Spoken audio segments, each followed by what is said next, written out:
ನಮಸ್ಕಾರ ಸ್ನೇಹಿತರೆ, NRI ವೀಕ್ಷಕರಿಗೋಸ್ಕರ ಮೀಸಲಾಗಿರೋ ಮಸ್ತ್ ಮಗ ಚಾನೆಲ್ನ ವಿಶೇಷ ಕಾರ್ಯಕ್ರಮ NRI ಕಾರ್ನರ್ಗೆ ಸ್ವಾಗತ. ನಾನು ಅಮರ್ ಪ್ರಸಾದ್. ಈ ಸಲ UK ಶ್ರೀಮಂತರಿಗೆ ಗಾಳ ಹಾಕೋಕೆ ಹೊಸ ವೀಸಾ ಪ್ಲಾನ್ ಮಾಡ್ತಾ ಇದೆ. ಆದ್ರೆ ಅಲ್ಲಿ ಹೋಗೋರ ಸಂಖ್ಯೆ ಮಾತ್ರ ವಿಪರೀತ ಕಮ್ಮಿ ಆಗ್ತಾ ಇದೆ. ಅತ್ತ ಗ್ರೀಸ್, ಸೈಪ್ರಸ್ ನಿಂದ ಭಾರತೀಯರಿಗೆ ಗುಡ್ ನ್ಯೂಸ್ ಬರ್ತಾ ಇದೆ. ಇದೆಲ್ಲದರ ನಡುವೆ ಆಫ್ರಿಕಾದಲ್ಲಿ ಹರಡ್ತಿರೋ ಎಬೋಲಾ ಬಗ್ಗೆ ಭಾರತದಲ್ಲಿ ಕಟ್ಟೆಚ್ಚರ ವಹಿಸಲಾಗಿದೆ. ಅಮೆರಿಕದಲ್ಲೂ ಕೂಡ ಸಾಕಷ್ಟು ಮುಖ್ಯ ಬೆಳವಣಿಗೆಗಳಾಗಿವೆ. ಅಮೆರಿಕದಲ್ಲಿ ಈಗ ಹೈ ಸ್ಯಾಲರಿ ಇರೋರಿಗೆ ಮತ್ತು ಅಲ್ಲೇ ಮಾಸ್ಟರ್ಸ್ ಡಿಗ್ರಿ ಮಾಡಿದವರಿಗೆ ಹೆಚ್ಚಿನ ಆದ್ಯತೆ ಕೊಡಲಾಗ್ತಿದೆ. ಬನ್ನಿ NRIಗಳಿಗೆ ಸಂಬಂಧಪಟ್ಟ ಈ ವಾರದ ಎಲ್ಲ ಪ್ರಮುಖ ಅಪ್ಡೇಟ್ಸ್ ಅನ್ನ ಕ್ವಿಕ್ ಆಗಿ ನೋಡ್ತಾ ಹೋಗೋಣ. ಕಡೆ ತನಕ ಮಿಸ್ ಮಾಡಿದೆ ನೋಡಿ ಸ್ನೇಹಿತರೆ. ಮೊದಲಿಗೆ ಅಮೆರಿಕದ H1B ವೀಸಾ ಬಗ್ಗೆ ಒಂದು ಇಂಪಾರ್ಟೆಂಟ್ ಅಪ್ಡೇಟ್ ಬಂದಿದೆ. 2027ನೇ ಆರ್ಥಿಕ ವರ್ಷದ H1B visa selection details release ಆಗಿದೆ. ಈ ಬಾರಿ ಅಮೆರಿಕದಲ್ಲಿ ಮಾಸ್ಟರ್ಸ್ ಡಿಗ್ರಿ ಮಾಡಿದವರಿಗೆ ಮತ್ತು ಹೈ ಸ್ಯಾಲರಿ ಪಡೆಯುವವರಿಗೆ ಅಮೆರಿಕ ಆದ್ಯತೆ ಅಥವಾ ಪ್ರಿಫರೆನ್ಸ್ ಕೊಡ್ತಾ ಇದೆ. ಈ ಬಾರಿ ಆಯ್ಕೆಯಾದವರಲ್ಲಿ 71% ಜನ ಅಮೆರಿಕದಲ್ಲೇ ಮಾಸ್ಟರ್ಸ್ ಡಿಗ್ರಿ ಮಾಡಿದವರಾಗಿದ್ದಾರೆ. ಕಳೆದ ವರ್ಷ ಇದು ಕೇವಲ 57% ಇತ್ತು. ಅಷ್ಟೇ ಅಲ್ಲ, ಕಮ್ಮಿ ಸಂಬಳದ ಕ್ಯಾಟಗರಿಯಲ್ಲಿ ಆಯ್ಕೆಯಾದವರ ಪ್ರಮಾಣ ಕೇವಲ 17.7% ಮಾತ್ರ. ಇಲ್ಲಿ ಗಮನಿಸಬೇಕಾದ ಇನ್ನೊಂದು ವಿಚಾರ ಅಂದ್ರೆ ಈ ಬಾರಿ ಅಪ್ಲಿಕೇಶನ್ಗಳ ಸಂಖ್ಯೆ 38.5% ಡೌನ್ ಆಗಿದೆ. ಕಳೆದ ವರ್ಷ ಸುಮಾರು 3,43,000 ಅರ್ಜಿಗಳು ಬಂದಿದ್ರೆ ಈ ಬಾರಿ ಅದು ಕೇವಲ 2,11,000ಕ್ಕೆ ಇಳಿದಿದೆ. ಇದಕ್ಕೆ ಮುಖ್ಯ ಕಾರಣ ಅಮೆರಿಕದ ವಲಸೆ ಇಲಾಖೆ ತಂದಿರೋ ಹೊಸ ರೂಲ್ಸ್. ಮೊದಲೆಲ್ಲ ಲಾಟರಿ ಮೂಲಕ ವೀಸಾ ಸೆಲೆಕ್ಟ್ ಮಾಡ್ತಾ ಇದ್ರು, ಆದ್ರೆ ಈಗ ವೇಜ್ ಬೇಸ್ಡ್ ಸೆಲೆಕ್ಷನ್ ತಗೊಂಡಿದ್ದಾರೆ. ಅಂದ್ರೆ ಯಾರಿಗೆ ಅತಿ ಹೆಚ್ಚು ಸಂಬಳದ ಆಫರ್ ಇರುತ್ತೋ ಅವರಿಗೆ ಮೊದಲ ಆದ್ಯತೆ ಸಿಗುತ್ತೆ. ಜೊತೆಗೆ ಫೇಕ್ ಮಾಡೋದನ್ನ ತಡೆಯೋಕೆ ಬೆನಿಫಿಷಿಯರಿ ಸೆಂಟ್ರಿಕ್ ಸಿಸ್ಟಮ್ ಜಾರಿ ತಂದಿದ್ದಾರೆ. ಇದರಿಂದ ಒಬ್ಬ ಕ್ಯಾಂಡಿಡೇಟ್ಗೆ ಒಂದೇ ಎಂಟ್ರಿ ಇರುತ್ತೆ. ಅಂದ್ರೆ ಬೇರೆ ಬೇರೆ ಕಂಪನಿಗಳಿಂದ ಒಬ್ಬನೇ ಹಲವು ಅಪ್ಲಿಕೇಶನ್ ಹಾಕೋಕೆ ಚಾನ್ಸ್ ಇಲ್ಲ. ಇದರ ಜೊತೆಗೆ ಬಲ್ಕ್ ಅಪ್ಲಿಕೇಶನ್ಸ್ ಕಮ್ಮಿ ಮಾಡೋಕೆ ವೀಸಾ ರಿಜಿಸ್ಟ್ರೇಷನ್ ಫೀಸ್ ಅನ್ನ $10 ಈಗ ದಿಢೀರ್ $215ಗೆ $20,000 ಏರಿಸಿದ್ದಾರೆ. ಒಟ್ಟಿನಲ್ಲಿ ಅಮೆರಿಕದ H1B ವೀಸಾ ಈಗ ಬರೀ ಹೈಲಿ ಸ್ಕಿಲ್ಡ್ ವರ್ಕರ್ಸ್ಗೆ ಮಾತ್ರ ಅನ್ನೋದು ಕ್ಲಿಯರ್ ಆಗ್ತಾ ಇದೆ. ಇನ್ನು ಅಮೆರಿಕದ ದೊಡ್ಡ ಏರ್ಪೋರ್ಟ್ಗಳಲ್ಲಿ ಇನ್ನು ಮುಂದೆ ಇಂಟರ್ನ್ಯಾಷನಲ್ ಟ್ರಾವೆಲ್ ತುಂಬಾನೇ ಕಷ್ಟ ಆಗ್ಬೋದು. ಟ್ರಂಪ್ ಸರ್ಕಾರದ ಇಮಿಗ್ರೇಷನ್ ರೂಲ್ಸ್ ಪಾಲಿಸದ ನಗರಗಳನ್ನ ಈಗ ಟಾರ್ಗೆಟ್ ಮಾಡಲಾಗ್ತಿದೆ. ಈ ನಗರಗಳ ಏರ್ಪೋರ್ಟ್ಗಳಲ್ಲಿ ಕಸ್ಟಮ್ ಸೇವೆಗಳನ್ನ ಕಟ್ ಮಾಡೋಕೆ ಹೋಮ್ಲ್ಯಾಂಡ್ ಸೆಕ್ಯೂರಿಟಿ ಪ್ಲಾನ್ ಮಾಡ್ತಾ ಇದೆ. ಇದರಿಂದ JFK, ನೆವಾರ್ಕ್ ಮತ್ತು ವಾಷಿಂಗ್ಟನ್ ಅಂತ ಬ್ಯುಸಿ ಏರ್ಪೋರ್ಟ್ಗಳಲ್ಲಿ ದೊಡ್ಡ ಮಟ್ಟದ ಸಮಸ್ಯೆ ಆಗ್ಬೋದು. ಪಾಸ್ಪೋರ್ಟ್ ಚೆಕಿಂಗ್ ಮತ್ತು ಲಗೇಜ್ ತಪಾಸಣೆ ಮಾಡೋ ಕಸ್ಟಮ್ ಸಿಬ್ಬಂದಿಯನ್ನ ವಾಪಸ್ ಕರೆಸ್ಕೊಳ್ಳೋದು ಇವರ ಪ್ಲಾನ್. ಇದರಿಂದ ಏರ್ಪೋರ್ಟ್ಗಳಲ್ಲಿ ಸಿಬ್ಬಂದಿ ಕೊರತೆ ಉಂಟಾಗುತ್ತೆ. ಆಗ ಫ್ಲೈಟ್ಗಳು ಕ್ಯಾನ್ಸಲ್ ಅಥವಾ ಡೈವರ್ಟ್ ಆಗೋ ಚಾನ್ಸಸ್ ಇದೆ. ಏರ್ಲೈನ್ಸ್ ಫಾರ್ ಅಮೆರಿಕಾ ಸಂಸ್ಥೆ ಕೂಡ ಈ ಬಗ್ಗೆ ವಾರ್ನಿಂಗ್ ಕೊಟ್ಟಿದೆ.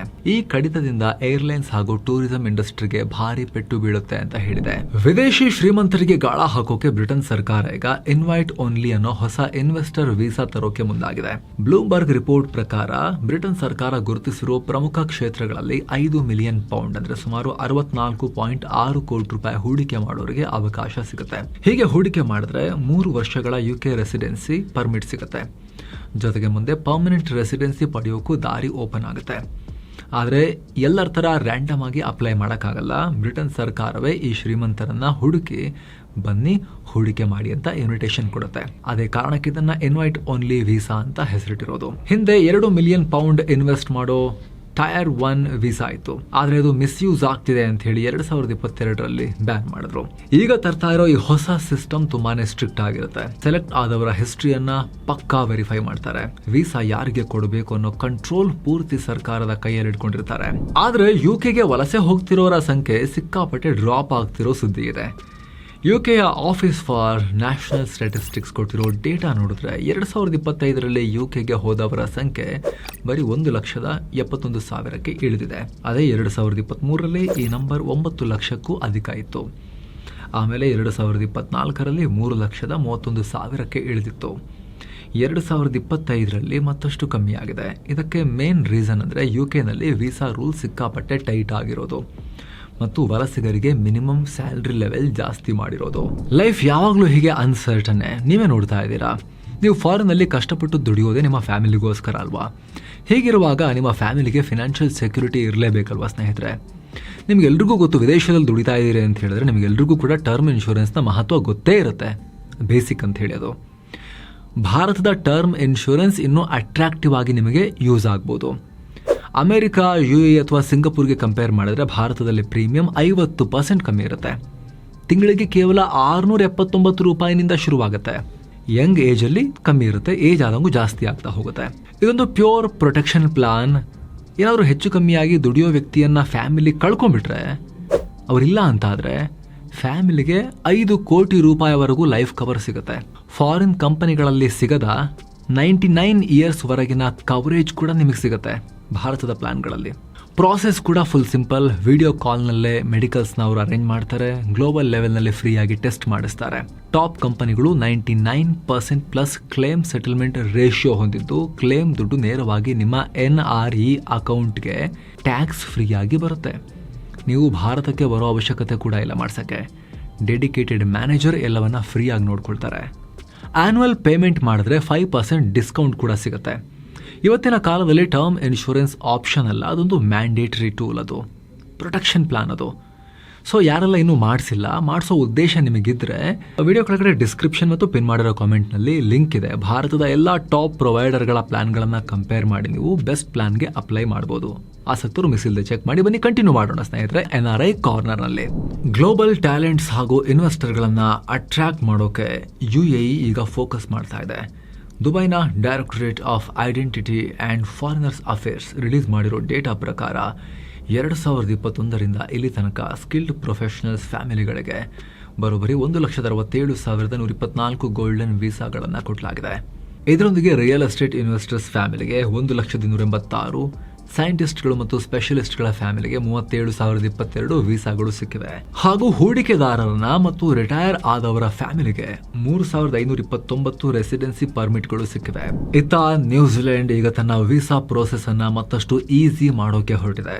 ಜುಲೈ 20ರಿಂದ ಎನ್ಹಾನ್ಸ್ಡ್ ಇಮಿಗ್ರೇಷನ್ ಆನ್ಲೈನ್ ಸಿಸ್ಟಮ್ ಅನ್ನು ಹೊಸ ಆನ್ಲೈನ್ ಸಿಸ್ಟಮ್ ಜಾರಿಗೆ ತರ್ತಾ ಇದೆ. ಇದು group visitor visa, tour escort visitor visa ಮತ್ತು ಅಪ್ರೂವ್ ಡೆಸ್ಟಿನೇಷನ್ ಸ್ಟೇಟಸ್ ವೀಸಾ ಅಪ್ಲಿಕೇಶನ್ಗಳನ್ನು ಕವರ್ ಮಾಡುತ್ತೆ. ವೀಸಾ ಪ್ರಕ್ರಿಯೆಯನ್ನು ಸ್ಪೀಡ್ ಮಾಡೋದೇ ಇದರ ಮೇನ್ ಟಾರ್ಗೆಟ್. ಇದು ತುಂಬಾ ಯೂಸರ್ ಫ್ರೆಂಡ್ಲಿ ಆಗಿದೆ. ಇದರಿಂದ ಕಾಯುವ ಟೈಮ್ ಕೂಡ ಕಮ್ಮಿ ಆಗುತ್ತೆ. ಹಾಗೆ ನಿಮ್ಮ ಅಪ್ಲಿಕೇಶನ್ ಸ್ಟೇಟಸ್ ಬಗ್ಗೆ ಸರಿಯಾದ ಮಾಹಿತಿ ಸಿಗುತ್ತೆ. ಹಾಗೂ ಸೆಲ್ಫ್ ಸರ್ವಿಸ್ ಆಪ್ಷನ್ಗಳನ್ನು ಜಾಸ್ತಿ ಮಾಡಿದ್ದಾರೆ. ಏನು ಎಬೋಲಾ ವೈರಸ್ ಈಗ ಕಾಂಗೋ ಮತ್ತು ಉಗಾಂಡದಲ್ಲಿ ಹರಡ್ತಾ ಇದ್ದು, ನಮ್ಮ ಭಾರತ ಕೂಡ ಫುಲ್ ಅಲರ್ಟ್ ಆಗಿದೆ. ಎಬೋಲಾ ಪೀಡಿತ ಪ್ರದೇಶಗಳಿಂದ ಬರೋರಿಗೆ ಆರೋಗ್ಯ ಇಲಾಖೆ ಹೆಲ್ತ್ ಅಡ್ವೈಸರಿ ಜಾರಿ ಮಾಡಿದೆ. ನಮ್ಮ ಏರ್ಪೋರ್ಟ್ಗಳು, ಬಂದರುಗಳು ಮತ್ತು ದೇಶದ ಎಲ್ಲ ಎಂಟ್ರಿ ಪಾಯಿಂಟ್ಗಳಲ್ಲಿ ಕಟ್ಟೆಚ್ಚರ ವಹಿಸಲಾಗ್ತಾ ಇದೆ. ಜ್ವರ, ವೀಕ್ನೆಸ್, ತಲೆನೋವು, ವಾಂತಿ, ರಕ್ತಸ್ರಾವ ತರಹದ ಯಾವುದೇ ಸಿಂಪ್ಟಮ್ಸ್ ಇದ್ರೂ ಕೂಡ ತಕ್ಷಣ ಏರ್ಪೋರ್ಟ್ ಅಧಿಕಾರಿಗಳಿಗೆ ತಿಳಿಸಿ ಕೂಡಲೇ ಟ್ರೀಟ್ಮೆಂಟ್ ತಗೊಳ್ಳಿ ಅಂತ ಆರೋಗ್ಯ ಇಲಾಖೆ ಹೇಳಿದೆ.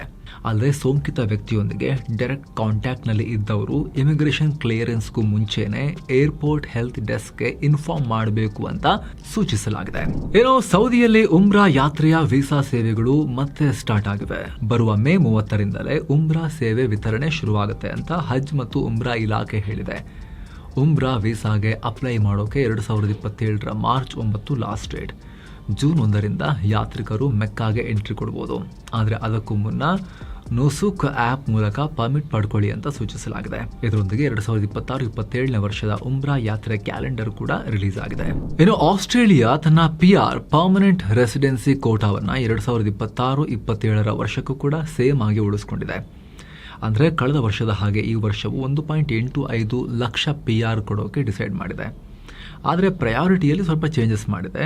ಈ 1.85 ಲಕ್ಷ ಕೋಟಾದಲ್ಲಿ 71% ಅಂದರೆ 1,32,240 PR ಸ್ಲಾಟ್ಗಳನ್ನು ಸ್ಕಿಲ್ಡ್ ವರ್ಕರ್ಸ್ಗೆ ಮೀಸಲಿಟ್ಟಿದೆ.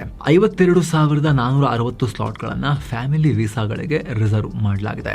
ಇನ್ನು 300 ಸ್ಲಾಟ್ಗಳನ್ನು ಸ್ಪೆಷಲ್ ಎಲಿಜಿಬಿಲಿಟಿ ವೀಸಾ ಕ್ಯಾಟಗರಿಗೆ ಕೊಡಲಾಗ್ತಿದೆ. ಈ ಕ್ಯಾಟಗರಿಯಲ್ಲಿ ಆಲ್ರೆಡಿ ಆಸ್ಟ್ರೇಲಿಯಾದಲ್ಲಿ ಇರೋರಿಗೆ ಫಸ್ಟ್ ಪ್ರಿಫರೆನ್ಸ್ ಸಿಗುತ್ತೆ. ಅಷ್ಟೇ ಅಲ್ಲದೆ ಈ ಕೋಟಾದಡಿ ಆಸ್ಟ್ರೇಲಿಯಾಗೆ ಬಂದು ನೆಲೆಸಿರುವವರಿಗೆ 1,29,590 ಸ್ಲಾಟ್ ಫಿಕ್ಸ್ ಮಾಡಲಾಗಿದೆ. ಅಂದರೆ ಆಸ್ಟ್ರೇಲಿಯಾದ ಹೊರಗಿದ್ದುಕೊಂಡು PRಗೆ ಅಪ್ಲೈ ಮಾಡೋರಿಗೆ ಈ ಬಾರಿ ಕಮ್ಮಿ ಆದ್ಯತೆ ಕೊಡಲಾಗಿದೆ. ಮತ್ತೊಂದು ಕಡೆ ಫಿನ್ಲ್ಯಾಂಡ್ ಈಗ ಇಂಟರ್ನ್ಯಾಷನಲ್ ಸ್ಟೂಡೆಂಟ್ಸ್ಗೆ ವೀಸಾ ನಿಯಮಗಳನ್ನು ಕಠಿಣ ಮಾಡ್ತಿದೆ. ಇನ್ನು ಮುಂದೆ ಸ್ಟೂಡೆಂಟ್ಸ್ ಹೆಚ್ಚಿನ ಬ್ಯಾಂಕ್ ಬ್ಯಾಲೆನ್ಸ್ ತೋರಿಸಬೇಕು. ಅಂದರೆ ವಿದ್ಯಾರ್ಥಿಗಳು ಆರ್ಥಿಕವಾಗಿ ಸ್ಟ್ರಾಂಗ್ ಇರಬೇಕು ಅನ್ನೋದೇ ಸರ್ಕಾರದ ಲೆಕ್ಕಾಚಾರ. ಇದರೊಂದಿಗೆ ಲ್ಯಾಂಗ್ವೇಜ್ ಸ್ಕಿಲ್ಸ್ ಕೂಡ ಪಕ್ಕಾ ಇರಬೇಕು. ಅಂದರೆ ಕೋರ್ಸ್ ಇಂಗ್ಲಿಷ್ನಲ್ಲಿ ಇದ್ರೆ ಇಂಗ್ಲಿಷ್ ಚೆನ್ನಾಗಿ ಗೊತ್ತಿರಬೇಕು. ಫಿನಿಶ್ ಅಥವಾ ಸ್ವೀಡಿಷ್ನಲ್ಲಿದ್ರೆ ಆ ಭಾಷೆ ಸರಿಯಾಗಿ ಬರ್ತಿರಬೇಕು. ಇಲ್ಲಾಂದರೆ ವೀಸಾ ಕ್ಯಾನ್ಸಲ್ ಆಗೋ ಚಾನ್ಸಸ್ ಇದೆ. ಏನೋ ಸ್ಟೂಡೆಂಟ್ಸ್ ಫಿನ್ಲ್ಯಾಂಡ್ಗೆ ಬರೋ ಟೈಮ್ನಲ್ಲೇ ಜೊತೆಗೆ ಅವರ ಫ್ಯಾಮಿಲಿನೂ ಬರೋಕ್ಕೆ ಆಗಲ್ಲ. ವಿದ್ಯಾರ್ಥಿ 1 ವರ್ಷ ಕಳೆದ ನಂತರ ಅವರ ಫ್ಯಾಮಿಲಿಗೆ ಡಿಪೆಂಡೆಂಟ್ ರೆಸಿಡೆನ್ಸ್ ಪರ್ಮಿಟ್ ಸಿಗೋದು. ಸದ್ಯ ಫಿನ್ಲ್ಯಾಂಡ್ನ ಆರ್ಥಿಕ ವ್ಯವಹಾರಗಳ ಸಚಿವಾಲಯ ಇದರ ಡ್ರಾಫ್ಟ್ ಅನ್ನ ರೆಡಿ ಮಾಡಿದೆ. ಏನು ಗ್ರೀಸ್ ಮತ್ತು ಸೈಪ್ರಸ್ನಿಂದ ಭಾರತಕ್ಕೆ ದುಡ್ಡು ಕಳಿಸೋಕೆ ಯೂರೋ ಬ್ಯಾಂಕ್ ಭಾರತೀಯರಿಗೆ ಒಳ್ಳೆ ಸುದ್ದಿ ಕೊಟ್ಟಿದೆ. ನೇರವಾಗಿ UPI ಮೂಲಕ ಹಣ ಕಳಿಸೋ ಹೊಸ ಸರ್ವಿಸ್ ಈಗ ಲಾಂಚ್ ಆಗಿದೆ.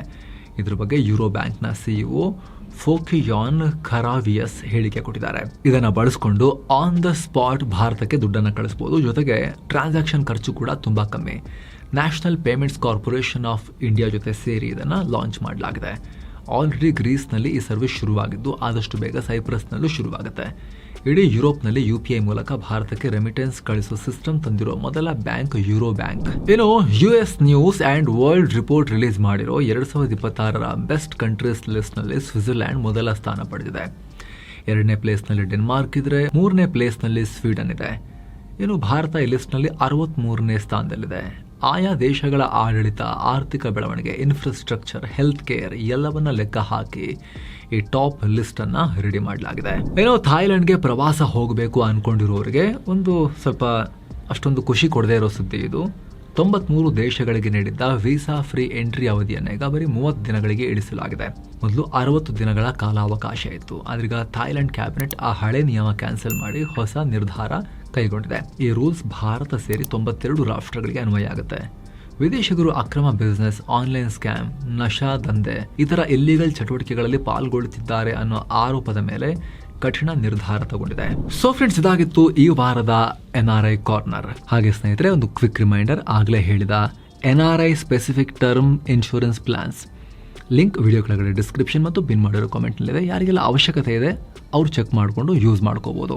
Thank you so much. ಮತ್ತೆ ಭೇಟಿ ಆಗ್ತಿರೋಣ. ನಮಸ್ಕಾರ.